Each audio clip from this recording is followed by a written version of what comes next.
Nagkaroon ka rin ba ng best friend nung elementary ka pa? Hindi pong sabay kayo pumasok tapos sabay din kayo uuwi. Siguro ito yung masasabi ko na pinaka-genuine friendship na mai-experience mo sa buong buhay mo. Alam mo kung bakit? Ito yung mga panahon na hindi mo pa alam yung salitang samaan ng loob. Oo, mabilis kang magtampo pero ilang minuto lang bati na ulit kayo. Mga panahong musmus pa lamang at wala pa talagang kaalam-alam sa realidad ng buhay.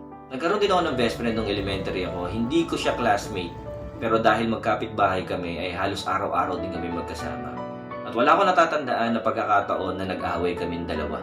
Hindi pong kapag nakita mo na siya na naglalaro sa labas, excited ka na rin lumabas para makalaro siya.